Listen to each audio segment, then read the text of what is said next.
Hello and welcome to Wolfman Gaming. This is my The Last of Us Remastered Left Behind DLC Grounded difficulty walkthrough. And this is part 2 of 3. And we start off this episode with the water gun fight between Ellie and Riley. This is one of the very few parts you're gonna see of that section of the DLC, or because it's divided into 2 parts and they switch between it. If you manage to beat Riley in this water gun fight, you're gonna get the trophy skills. And I decided not to put my heart and soul into this because I already have the trophy and I just want to get through this section as fast as possible. So I didn't really care, but the funny thing is I still won. Because you can play this as any other fight in the game, since you don't have hearing mode on Grounded. It's gonna be a bit more difficult, but you can try to listen to where Riley is if you're playing this on a lower difficulty. But if you don't want to do that, you can do it the way I do it, which is just by running around and getting really lucky. Because as I said, I actually won this fight. I was quite amazed that it happened, because as you can see, I'm just running around looking, not really caring that much, because after I think I hit Riley the first time, I thought to myself, well, I'm gonna try. If I win, I win. If I lose, I lose. And if I lose, I won't include it. And if I win, I think I'm gonna include it. And I won, so I included it. I did skip the arcade game fight, where you played a Mortal Kombat clone, or imagine playing the Mortal Kombat clone, because I didn't care. I just let Ellie lose the fight, which was actually quite hard for me to do because I am an old arcade gamer. I have spent so many allowances and so much money in arcades for the years, and I really think it's sad that arcades seems to be a dying art form. But that is one of the reasons I got an Xbox 360 and also an Xbox One, because I think that there are a few more arcade games on Xbox than there are on PlayStation. I'm a bit of a gaming console collector, and yeah, I like arcade games, so that's the main reason why I got an Xbox. But getting back to this game, because I tend to digress sometimes. This is next fight. We have just picked up a good old bow and some arrows, and if you've seen my previous videos, you know I love the bow, because it's a really powerful weapon and it's very silent, doesn't make any noise at all, and it can really change the odds to your advantage. And in this area there are 3 hunters, and the first patrol pattern is quite consistent. One of them almost always goes out through that door, and after that you're gonna have to improvise for a little bit. So I wait behind the door and I take out one with the bow and I stab the third one. So everything went absolutely awesome. So we just pick up the arrow and we once again scavenge. I sound like an old broken record, but it can't be said enough times. And here we're gonna get up to the next fight, where I said in my previous video that there's an interesting dynamic to the fighting in Left Behind. And that is when you end up in a situation where there are both hunters and infecteds, because you can make them fight each other. And the best part about it is that there is no set outcome to the fights. And the reason I included my scavenging was that I was gonna think that, okay, I'm gonna commit myself to this. I'm not gonna try to edit so I get the best outcome, because it's completely random what happens. You most probably won't have the exact same outcome as I do. But as you can see, there are some infecteds down below me, and there's some hunters outside the door. So I throw down a brick and I let them kill each other as best they can. So anyways, I decided to commit to the outcome of this fight, which will fall short in the next fight, because that's also based, but I died.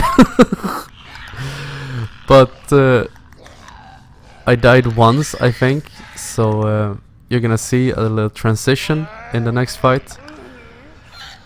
So that's not me trying to edit so I get a good pattern or anything like that, just so you know, even though it may seem like that, because I get actually a great pattern, a great outcome. But anyways, I'm stuck with one hunter and I think 2 clickers. I used my bow to take out the hunter, and we have the 2 clickers down here. And I want to get out through the door on the right. You see that clicker patrolling over there, because I know there's usually an arrow over there.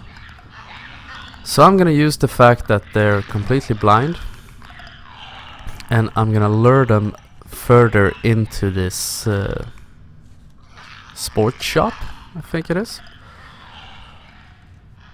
So first I just check through here so there's not anything useful, and then I'm gonna line up my brick, throw it, and watch them run away after it. And we sneak onwards out of here. Check through the bodies, see if you can find anything useful, see if you can get your arrow back as I can, and look through this little drawer. Nope, nothing useful there. Not on grounded mode. Never anything useful on grounded. But that's when your skill comes into play, and if you are a somewhat skilled gamer, you're gonna get through this without too much problems, hopefully. So as they are still in the vicinity of us, we're gonna be very careful. I sneak very slowly out of here and move on to the next fight. But as I said, going back to the subject I was talking about earlier, arcade games. I love arcade games, and I think they're a true test of skill, because arcade games are designed to take your money away from you. You are not gonna beat the game, you will just shove your money into this machine and you will go home crying because your allowance is gone. You can't buy any candy or anything for Saturday night because you have burnt away all your money on arcade games. But if you play them a lot, you heighten your skills, and that has helped me a lot through the years. I'm a big Metal Slug fan, and I was really happy when I found on PlayStation Store that they had Metal Slug Anthology, which is a great collection of games. I played it till my fingers bled and my eyes bled as well. So there you see a little transition, and there are some infected into the room on the right, and there are some hunters coming in through that hole in the ceiling over there. But getting back to Metal Slug. Metal Slug is a run and gun game, or a gun game series. and it's extremely hard. It's really hysterical, but it's also great fun. And the best part about playing it on your home console is that you actually have a chance of beating it without going bankrupt. So if you haven't played it and you like shooting games, I can really recommend it. It's a 2D side-scrolling game. Also, I like flying games, like Cinemora or either side-scrolling or vertical scrolling arcade games. I think they're great fun, and they're a great test of skill and see how deep your pockets are if you play them in a real arcade. Also, I'm a big fan of rail shooters like House of the Dead. I spent one Halloween, bought a House of the Dead bundle on PlayStation Store and just sat here all night playing them. Awesome evening. And since trick-or-treating isn't a big thing in Sweden, I was all by my lonesome. No kids coming to the door bothering me. But going back once again to The Last of Us, I am stuck with just 2 clickers left, which is very fortunate for me. And also, since they are moving over to where I am, I can quite safely progress forwards further into this room and loot through everything, as always. Which you do. And as I said, I played through this expansion quite a few times. I have failed this fight quite a few times. And I have never had exactly the same outcome twice. Sometimes there is one hunter left, sometimes all the hunters survive, sometimes all the infected survive, sometimes there is one runner left. And that is a great addition to the gameplay, and apparently it was something they were gonna include in the main game, but they had to scrap that due to time restraint, because I can imagine it takes a lot of resources to program that into the game and takes a lot of time. And with all game developers, they have their headlines and deadlines, and yeah, they couldn't include it in the main game, which is quite sad, and I hope that is something they will implement into The Last of Us 2, because it's a great addition to the game, and it's something that makes you more interested in replaying it. Finding it quite hard to find the words apparently at this moment. But it adds great replay value, and it adds another level of tactics to the fighting, because you're gonna have to heighten your skills and be more adaptable to the situation. As I for some reason move back in this room.